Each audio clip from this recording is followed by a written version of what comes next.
ఒకవేళ భార్య ఉండి ఒక మైనర్ అమ్మాయితోని హస్బెండ్ ఎవరైతే వ్యక్తి ఉన్నాడో ఆయన ఇల్లీగల్ అఫైర్స్ పెట్టుకుంటే కనుక శిక్ష ఎవరికి పడుతుందమ్మా? ఎవరికి పడదు, ఎవరి ఎంజాయ్మెంట్ వాళ్ళది. ఓకే, అంటే ఇలా అంటున్నారు మేడం అని నాకు కామెంట్స్ రావచ్చు. కాకపోతే ఒకటమ్మా, ఎవరైనా సరే ఇప్పుడు ఈ హైదరాబాద్లో ఫుడ్ కోర్ట్స్ వెలిసాయి. ఎందుకు వెలిసాయి చెప్పండి? అదే ఇది ఎంటర్టైన్ అవుతుంది. మిమ్మల్ని నేను క్వశ్చన్ అడుగుతున్నా, ఫుడ్ కోర్ట్స్ వెలిసాయి అని, ఫుడ్ కోర్ట్లు కలకల్లాడుతున్నాయి అంటే దాని అర్థం ఏంటి? ఇళ్లల్లోని సరిగా లేక, టిఫిన్స్ భోజనం లేక, అంతే కదా. సో ఈ ఇల్లీగల్ అఫైర్స్ కూడా అంతే. ఓకే, ఇంటిలో భార్య గనక అలాగా అని అంటే భార్యలు నాకు ఎగనెస్ట్ అవ్వచ్చు. ఏంటంటే ఒక సంసారం నడవాలి అంటే బండికి 2 చక్రాలు సంసారం అనేది. ఒక చక్రం ఇరుసు అనేది ఉంటుంది కాడ మధ్యన, అది ఇటుపక్క కనుక విరిగిందనుకో ఇది కుంటుతుంది. అందుకని ఏంటంటే 2 కరెక్ట్గా నడవాలి, పరిగెత్తాలి. ఈవేళ రేపు ఏదైనా నడిస్తే అవ్వదు.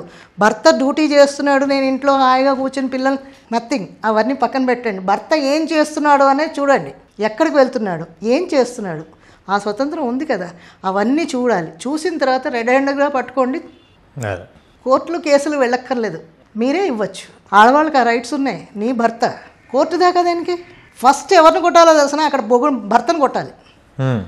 ఆ ఆడామని కొట్టడం కాదు, ఫస్ట్ భర్తను కొట్టాలి, ఇక్కడ తన్నాలి. వీడిదంతే, అప్పుడు అక్కడికి వెళ్ళాడు. ఆ అమ్మాయిని తన్నే హక్కు మనకి లేదు. ఆ అమ్మాయి పొట్టకూటికే వచ్చిందేమో, ఆమెకు గడవకే వచ్చిందేమో. కానీ వీడికి పెళ్ళాం పిల్లలు ఉండి కూడా వీడికి మాయరోగం ఏంటి? వీడికి తెలుసు కదా బాధ్యత ఉంది నాకు, నా పిల్లలు పెరుగుతారు, రేపు నా భార్య ఉంది ఇక్కడ, నాకేదైనా అయితే వాళ్ళు రోడ్డు మీద పడతారు అన్న ఇంగిత జ్ఞానం వీడికి ఉండాలి. విచక్షణారహితంగా వేరే వాళ్ళతో కాంటాక్ట్స్ పెట్టుకుని ఎప్పుడు చూడండి లేడీస్ని బ్లేమ్ చేస్తారు. ఆమె దేనికి వచ్చింది అనేది మనకు తెలియదు, అక్కడ వచ్చిన అమ్మాయికి తెలియాలి. కానీ వీడికైతే ఇక్కడ ఇన్ని ఉన్నాయి కదా, ఇవన్నీ చూసుకోకుండా భార్య ఒక నగ చేయించానంటే చేయించలేని వాడు వేరే అక్కడికి వెళ్ళి ఆమెను మెయింటైన్ చేస్తున్నాడు. ఎవరు తప్పు ఇక్కడ? భర్త. సో ఫస్ట్ ఏంటంటే ఇక్కడ వీని తంతే ఇలాంటివి కొన్ని జరగవు. అలాగని ఆడవాళ్ళే అందరూ మంచివాళ్ళు బుద్ధిమంతులు అని నేను అన్నాను. మగవాళ్ళు బుద్ధిమంతులు కాదు. ఏంటంటే లోటు ఎక్కడ వచ్చిందంటే ఆడవాళ్ళు మగవాళ్ళు ఇద్దరు కూడా ఆలోచించుకోవాలి. ఇలా చేస్తే మన సంసారంలో ఇలాంటివన్నీ వస్తాయి. ఆడవాళ్ళు కూడా మ్యారీడ్ వాళ్ళతోటి కాంటాక్ట్స్ పెట్టుకుంటే ఎప్పటికైనా అది మోసమే. భార్య వీళ్ళని ఇల్లీగల్ అని అంటారు. సో ఇలాంటి కాంటాక్ట్స్ పెట్టుకునే ముందు కొంచెం ఆలోచించాలి. ఆలోచించి మనమేమి సినిమా టెక్ ప్రపంచంలో లేము. అక్కడంటే వాళ్ళకి కొన్ని రూల్స్ అండ్ రెగ్యులేషన్స్ ఫాలో అవుతారు. వాళ్ళకి కొన్ని కాంటాక్ట్స్ ఉంటాయి, కాంట్రాక్ట్ మ్యారేజెస్ ఉంటాయి. ఇన్ని రోజులు నేను లివింగ్ రిలేషన్షిప్లో ఉంటానని అగ్రిమెంట్స్ ఉంటాయి. మనకు నార్మల్ పర్సన్స్కి అలా ఉండదు. సో అప్పుడు ఇబ్బందులు వస్తాయన్నమాట. అలా కాంట్రాక్ట్ చేసుకున్నారనుకోండి ఎవరికి ఇబ్బంది ఉండదు. ఎవరైనా అంతే కదా, నేను నిన్ను ఇన్ని రోజులు నేను మెయింటైన్ చేయగలను, మీరు రాసుకోండి.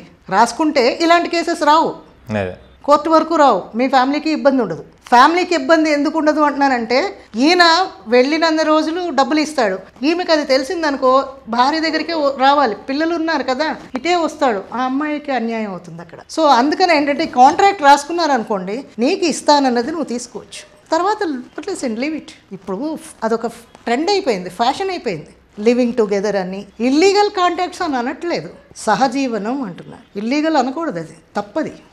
సహజీవనం లివింగ్ టుగెదర్ అది తప్పు కాదు అని చెప్పేశారు పెద్దలు. సో దానివల్ల ఏంటంటే అదే ఇప్పుడు మనకు ఆకలేసింది మనం తిన్నాం, సో దాన్ని అందరూ యాక్సెప్ట్ చేస్తున్నారు. ఓకే, దానికి ఎవరికి లాస్ లేకుండా వాళ్ళు బ్యాలెన్స్ చేస్తే గొడవలు ఉండవు, ఎవరు లాస్ అవ్వరు. తప్ప అని అనడానికి లేదు, తప్పు కాదు అని చెప్పడానికి లేదు. అది మనకి తెలిసిన సమస్య, అది మన జీవితానికి సంబంధించిన సమస్య కాబట్టి అది తప్ప రైటా నిర్ణయించుకునే బాధ్యత కూడా మనకే వదిలేసింది కోర్టు. అండ్ చాలా వరకు కొంతమంది డైవర్స్కి అప్లై చేసుకుంటారు. అంటే అప్లై చేసుకోవడం అంటే డైవర్స్ అంటారు కానీ ఇవ్వరు. కాకపోతే ఇటు సెకండ్ మ్యారేజ్ చేసుకుందామంటే ఇటు అమ్మాయి తరపున కానీ అబ్బాయి తరపున కానీ అది కేసు ఎటు కూడా సాల్వ్ కాకుండా ఉంటుంది.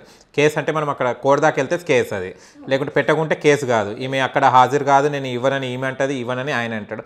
అలాంటి టైంలో సెకండ్ మ్యారేజ్ చేసుకోవడానికి అవకాశం ఉంటుందమ్మా. ఎందుకంటే ఒకరొకరు మొండికేస్తారు, వీడు ఎంతవరకైనా కానీ వాడి జీవితం నాశనం చేయాలన్న కాన్సెప్ట్ మీద కొంతమంది ఉంటారు, నేను ఇవ్వను వాడు అట్లే ఉండాలని ఉంటుంది. అలాంటి సమయంలో సెకండ్ మ్యారేజ్ చేసుకుని అమ్మాయికి కానీ అబ్బాయికి కానీ ఉంటుందా అర్హత? ఉండదు. ఎందుకంటే కోర్టు పరంగా చూస్తే, లా పరంగా చూస్తే మ్యారేజ్కి ఇంకొక అవకాశం ఉండదు. ఓకే, వాళ్ళు ఇవ్వను అని అంటున్నారంటే ఆ అమ్మాయికి ఈ అబ్బాయి అంటే ఇష్టం ఉండాలి, నేను వదలను అని అంటోంది. లేదు వాంటెడ్లీ ఆ అమ్మాయి వీడిని హింసించాలి అని అంటే కొన్ని ఒక 3-4 ఏళ్ళు ఉంటుంది. 7 years దాటిన తర్వాత ఆమె రావటం అంటే కేసు కొట్టేస్తుంది. దానికి ఏంటంటే కొన్ని గ్రౌండ్స్ ఉంటాయి. ఆ గ్రౌండ్స్ నేను బతుకున్నంతకాలం నీకు డైవర్స్ ఇయ్యను, నువ్వు బతకద్దు, నువ్వు చావద్దు అన్నట్టు ఉంచుతాను అంటే అలాగే కోర్టు ఒప్పుకోదు. అమ్మాయి అనండి అబ్బాయి అనండి కోర్టుకు వెళ్ళి వాళ్ళు సాక్ష్యాలు అవి చూపించి కావాలి అనే చేస్తున్నారు అని అంటే కనుక వాళ్ళకి డైవర్స్ శాంక్షన్ అవుతుంది. అవ్వదు అన్న సమస్య లేదు, మ్యారేజ్ చేసుకోవచ్చు. అదే చాలా మంది కొంతమంది మొండికేసి ఉంటుంటారు, కొంతమంది ఉన్నారు. ఇది వరకు ఉండేది, ఇప్పుడు అలా ఏం లేదు. ఏం లేదు. ఓకే అమ్మ, చాలా వరకు చూస్తే కనుక పిల్లలు చిన్నగా ఉన్నప్పుడు కొంతమంది ప్రాపర్టీస్ రాస్తుంటారు, నా బాబు మీద ఇది అని, వాళ్ళు 10 years లోపు ఉన్నప్పుడు. అలాంటప్పుడు రేపటికి ఆ పిల్లలు పెద్దగైన తర్వాత మేజర్ అయిన తర్వాత తల్లిదండ్రులకు ఆస్తి అమ్ముకునే హక్కు ఉంటుందా? పిల్లలు మేజర్ అయిన తర్వాత ఆస్తి అది ఉండదు కదా. కాకపోతే ఒకటమ్మా, కొన్ని క్లాజెస్లు ఉంటాయి. ప్రాపర్టీ వాళ్ళు రాసినప్పుడు వాళ్ళు మార్చుకునే హక్కు వాళ్ళకు ఉంటుంది, మార్చుకోవచ్చు. ఓకే, ఎందుకంటే చిన్నగా ఉన్న పిల్లలు రేపు పెద్ద అయినాక మారుతుంటారు కదా, అలాంటి సంఘటనలప్పుడు పేరెంట్స్కి ఛాన్సెస్ ఉంటాయి, మార్చుకోవచ్చు. వాళ్ళకి ఒక్కటమ్మా, ఈవేళ రేపు చూస్తున్నారు కదా, వాళ్ళు ఎదురు తిరుగుతారా లేదా అనేది ఒక 15 to 16 years వచ్చిన దగ్గర నుంచి తెలిసిపోతుంది, అర్థమైపోతుంది. ఈ లోపల వీళ్ళు చేసేయచ్చు. పేరెంట్స్ ఏమైనా పిచ్చోళ్ళ? సంపాదించి ఇచ్చిందే వాళ్ళు. వీళ్ళు తలతిక వేషాలు వేసారంటే తోక కట్ చేయడం కూడా వాళ్ళకి వచ్చు, కానీ అది వాళ్ళకు కూడా తెలుసుకోవాలి. అదే పిల్లల పేరున మైనర్ పేరున పెట్టడం అనేది ఇదివరకు ఉండేది, ఇప్పుడు ఏం పెట్టట్లేదు. వాళ్ళకేదో గిఫ్ట్ కింద ఇస్తున్నారు, ఆ గిఫ్ట్ ఎప్పటికైనా మనం క్యాన్సిల్ చేసుకోవచ్చు. ఓకే, ఇప్పుడు చాలా వరకు చూస్తే ఓల్డ్ ఏజ్ హోమ్స్లో తల్లిదండ్రులను వదిలేసిపోతున్నారు. అలాంటి వాళ్ళ మీద అంటే సామాన్యుడు, నేనే ఉన్నాను ఎగ్జాంపుల్, ఇప్పుడు మీరున్నారు, ఒక వ్యక్తి వేస్తున్నప్పుడు మనం అక్కడ సామాన్యుడికి వెళ్ళేసి పేరెంట్స్కి ఇలా చూస్తలేని కేసు వేస్తే చెల్లుబాటు అవుతుందమ్మా? అవుతుంది.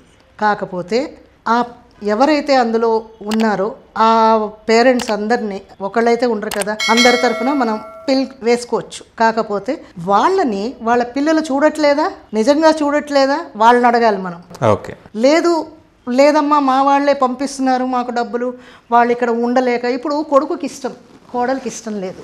రోజు కిట్ కన్నా ఓల్డ్ ఏజ్ హోమ్లో వేసి వాళ్ళు బాగుంటారు అని అనుకుంటాడు కొడుకు. కానీ ఇక్కడ చూస్తే నేను చాలా ఓల్డ్ ఏజ్ హోమ్లకి వెళ్ళానమ్మా.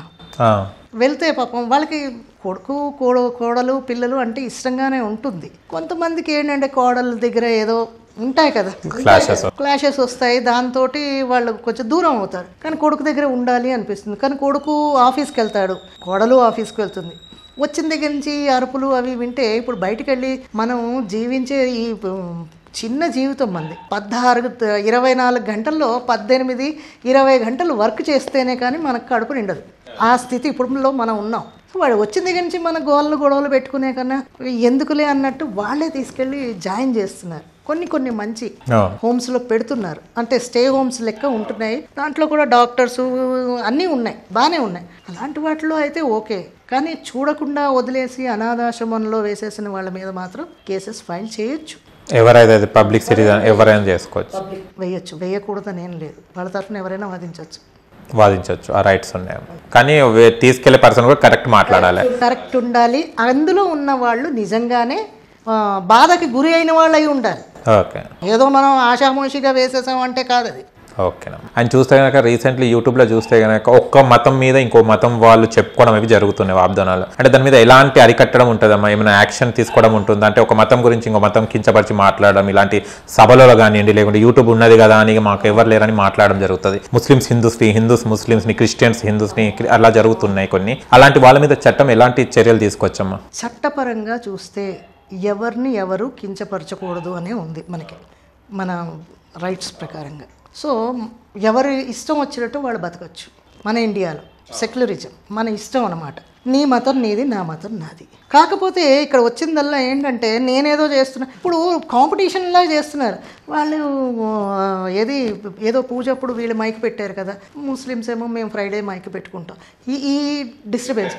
క్రిస్టియన్స్ ఏమో సండే వచ్చింది అంటే ఫుల్ వాల్యూమ్ పెట్టి వాళ్ళు భజనలు వాళ్ళు చేస్తారు. ఇవన్నీ వీడి పాటలు పెట్టినప్పుడేమో వీడికి ఆనందంగా ఉంటుంది, చెప్తున్నాం కదా.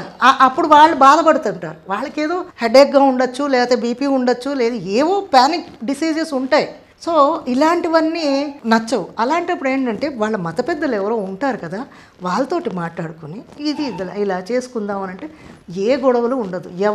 ఎవరు ఇందులో కించపరచుకోకలేదు. నీ ఇష్టం నీది, నా ఇష్టం నాది. ఏ మతం పట్టించుకోక, ఏ మానవతా ధర్మం పట్టించుకోండి, ఏ గోల లేదు. ఎవడు చూశాడు దేవుణ్ణి? అవును. ముస్లిమ్స్ చూసారా? జీసస్ క్రైస్ట్ని ఎవరు చూసారు? చూసిన వాడు ఎవడని బతుకున్నాడా? హిందూస్ ఏమన్నా కృష్ణుని చూసిన వాళ్ళు ఉన్నారా? లేదు. కాకపోతే ఏంటంటే మనం ఊహించుకుని మనం అలాగ పెట్టుకుంటే కానీ మనం కరెక్ట్ వేలో నడవము. సో నీకు నచ్చిన వేలో నువ్వు నడవాలి అంటే మనకి ఎవరో ఒకళ్ళు ఉండాలి, సుపీరియర్ ఉండాలి కదా. సో మన సుపీరియర్ మనం ఊహించుకొని మనం ఉన్నాం. ఎవరిని చూడలేదు. సో ఇవి మనం చూసుకున్నామంటే గొడవలే రావు. అదే అంటున్నాను. అంతేగాని ఏదో ఆ సౌండ్లు పెట్టుకుని ఈ సౌండ్లు పెట్టుకుని నువ్వు ఒక మాట అన్నావు అని నేను ఒక మాట, అనవసరం. మనమే కించపరుచుకుంటున్నాం.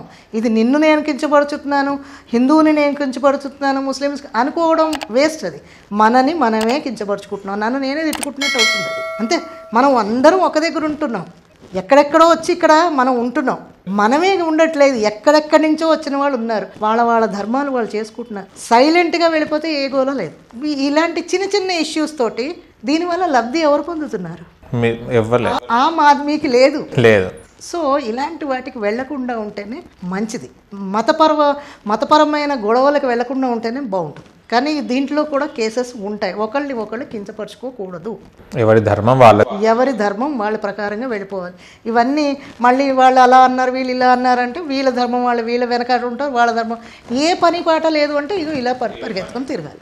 ఏంటంటే ఇది రాను ఏంటంటే ఓ చిన్న రవ్వ వేసాడు అంటే అది అడవిని మొత్తం తగలబెట్టుకుంటూ వెళ్ళిపోతుంది. అలాంటివి మన ఆ సెన్సిటివ్ ఇష్యూస్కి వెళ్ళకూడదు. ఇవి చాలా సెన్సిటివ్.